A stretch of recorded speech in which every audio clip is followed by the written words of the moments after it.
Hello mga sangkay mga kalingap! Welcome back to my channel. For today's video, gawa tayo ng reaction, no? Ito'y patungkol doon sa isa sa mga dating follower or viewers, no? Or supporters ni Ruel of Malalag, no? Na ngayon ay basher na niya. And ito'y tinawag na kinarma daw si Ruel of Malalag. Pero bagong lahat, no? Mega love shoutout muna kay Kuya Val, kay Ate Edna, kay Kalinga Prab, kay Tita Mina Haramilyong, Tita Kong Vayots, kay Manetre ng San Diego, California. At sa inyong lahat na patuloy na sumusuporta at nagmamahal kay Sangkay, mega love shoutout. So dako tayo dito sa ating pag-uusapan, no? Na mayroon akong nakitang post ni Ruel and parang hindi napigilan ni Ruel, no? Na patulan itong isang basher niya. And sabi niya, ito'y isang guro. Isang teacher pa naman to, no? Sa nangyayari ngayon, no? Ito lang yung obserbasyon ko.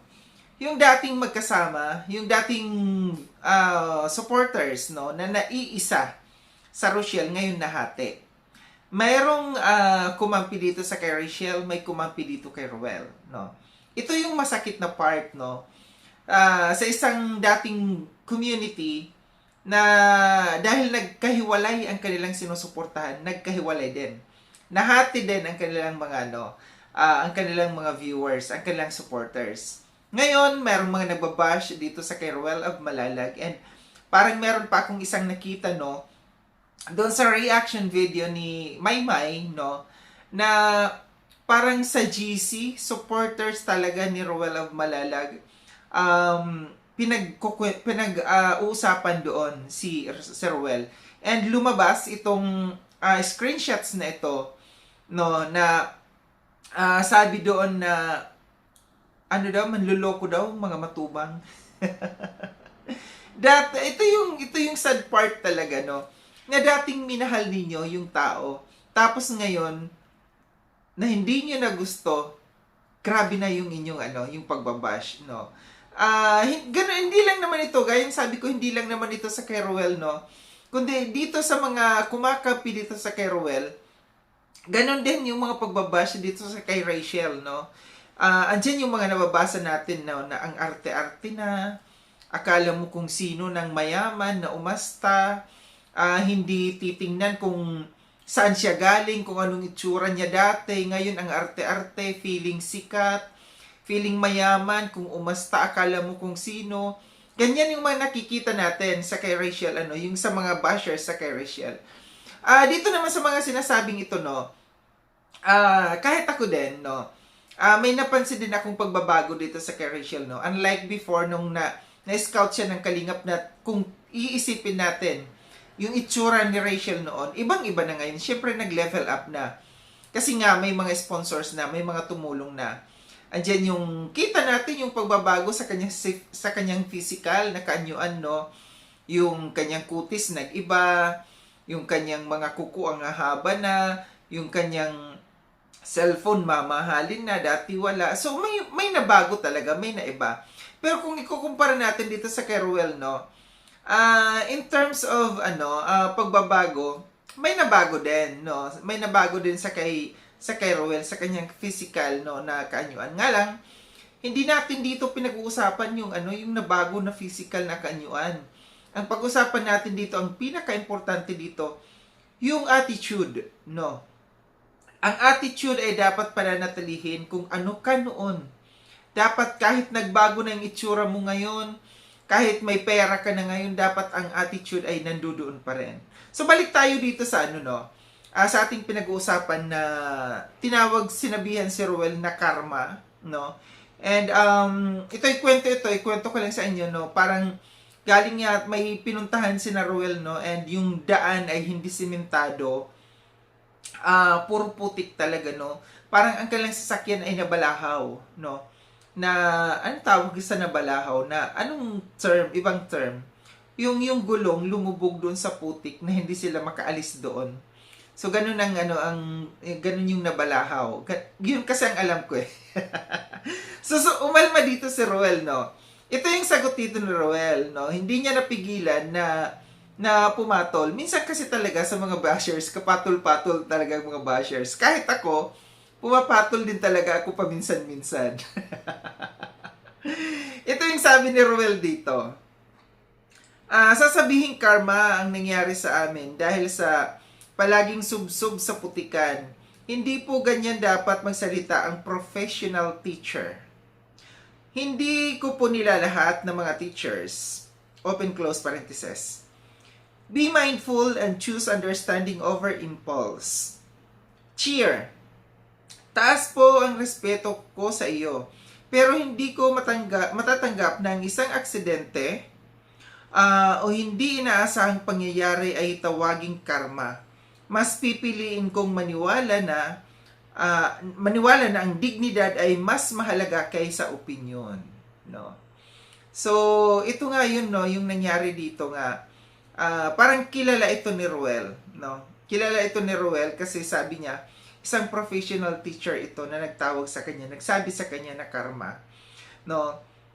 Sabi niya, hindi sasabihin karma ang nangyari sa amin dahil sa palaging subsub sa putikan.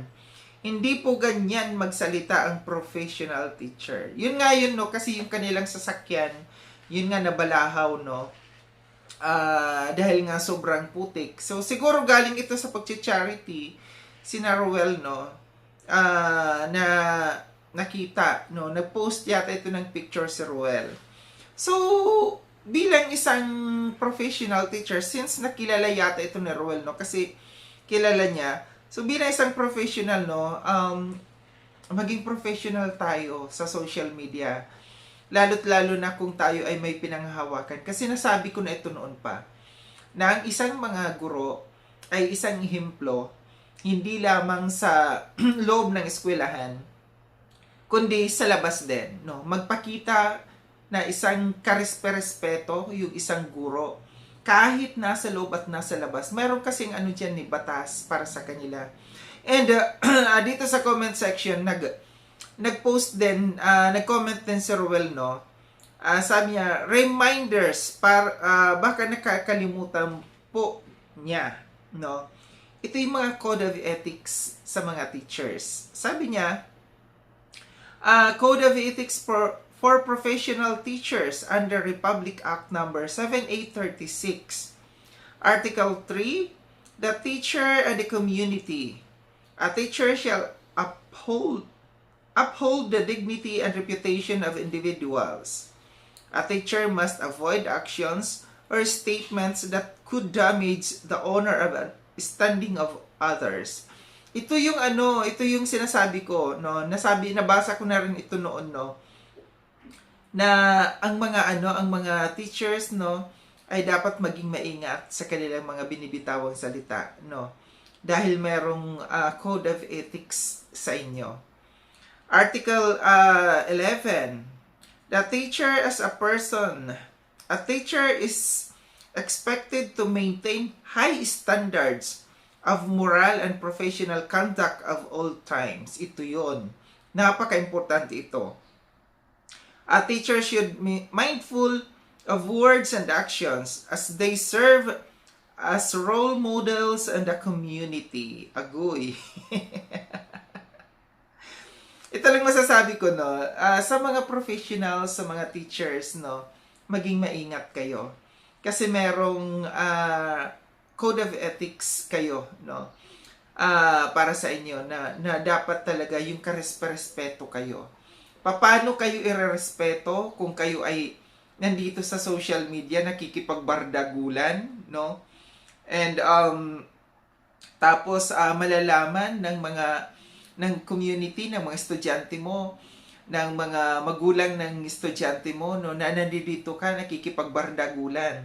Paano ka irerespeto? So dapat panatilihin, no, yung inyong inyong sinumpaan, no, na kayo ay magiging role model, no, hindi lamang sa mga bata kundi sa loob sa labas ng community. So dito sa mga nagsasabi dito na karma, no, karma nga ba ang nangyari dito sa kay Ruel, no? Mayroong dalawang klaseng karma, bad karma and good karma. Maaari sa nangyayari ngayon sa kay Ruel, dahil hindi niya pinapansin yung mga pangyayaring ito. Dapat ituloy lang ni Ruel, no? Yung kanyang ginagawa na pagtulong kasi diyan makikita yung good karma. Diyan lalabas yung good karma, no? I don't think so na ito isang karma, itong pangyayaring ito na nangyari kina Ruel. Normal yan na nangyayari sa mga tao, no? Na pagka ikaw ba naman sasakyan yan, no? Lulubog at lulubog talaga yan pagkaputikan, no? Maging mindful tayo sa ating mga actions, sa ating words na sasabihin, no?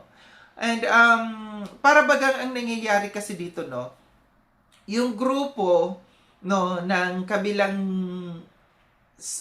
grupo ni Rachel, no, kasi nahati nga yung mga supporters nila, no, yung kung mayroong nakikitang aksidente or hindi magandang nangyayari dito sa like Ruel, no, nagbubunyi sila. Talagang hindi natin makontrol talaga ang mga viewers, ang mga supporters, no. Gaya ng sabi ko kanina, una minahal ninyo yung taong yan, no. Dapat kung minahal ninyo, kung nasa puso ninyo yan, mahalin ninyo, wag na kayong magsalitang ng masama against doon. Sabagay kasi hindi rin talaga natin makontrol yung mga viewers, no. Kasi nahati nga sila. Kasi kahit yung sa side din naman ni Roel, no, may mga nagsasabi din naman talaga na yung hindi maganda laban dito sa kay Rachel, no. Mas matindi nga yung mga bashers, no, na natatanggap ni Rachel, no, dito sa sa side ni Roel kasi sinasabi nila na unprofessional. Ang dami nating naririnig na hindi maganda talaga laban dito sa kay Rachel, no. Sa bagay mga viewers kasi nakikita talaga nila, napaka-observant talaga ng mga viewers, no. Nakikita nila kung ano yung pagbabago, kung ano yung personality ng isang tao. Nakikita natin dito, madali natin ma-judge, no. Madali natin ma-judge yung isang tao kahit dito lamang sa camera, nakikita lamang natin. Kahit ako, no. Pwede niyo akong i-judge kung base kung ano yung aking pananalita, base kung paano ko magsalita, no. Pwede niyo akong i-judge. Ganun din sa kay Ruel and Rachel, no. Madali niyo i-judge yung tao. Pero sa akin lamang dito, no, yung bottom line dito, minahal niyo yung dalawang yan, no. Nakakahiya naman, no, kung lalo't lalo na kung mga kilala kayo, naging close kayo dito sa kay Roel, no, and kumampi kayo kay Rachel. Nakakahiya kung magsasalita kayo ng laban dito sa tao ito, lalo't lalo na kung kilala talaga kayo. Nakakahiya din sa part ni Rachel, no, kung mayroon kayong sasabihin na masama laban dito sa kay Rachel. Kaya ang maganda dito, no, manahimik na lang. Tanggapin na lang yung decision nila na hindi sila para sa isa't isa. Mahirap kasi kung pipilitin, no. Kung pipilitin nila alang-alang sa inyo, no, mahirap 'yon. Sila ang magsasacrifice. Mahirap din, no, kung sila'y magpanggap, no, magkabalikan sila, na sila'y magpanggap na sila'y okay, na kahit hindi naman, gagawin nila para alang-alang sa inyo, para sa mga viewers, alang-alang sa mga sponsors. Napaka-unfair para sa inyo, no, na kayo lulukuhin lamang nila, no. Unfair sa side nila kasi napipilitan sila alang-alang sa inyo. Unfair sa inyo dahil niluloko kayo. Yan lang yun. Kaya mas maganda na yung maghiwalay na lang, no. Kung hindi para sa isa't isa, tanggapin.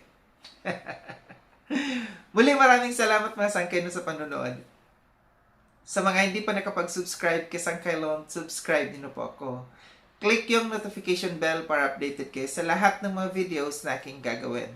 Like and share itong video na itong mga sangkay. Kita-kits tayo ulit sa susunod na video na aking gagawin. Ingat kayo sa ang dako ng munduman kayo naroon. Paalam na mga sangkay, mga kalinga, paalam.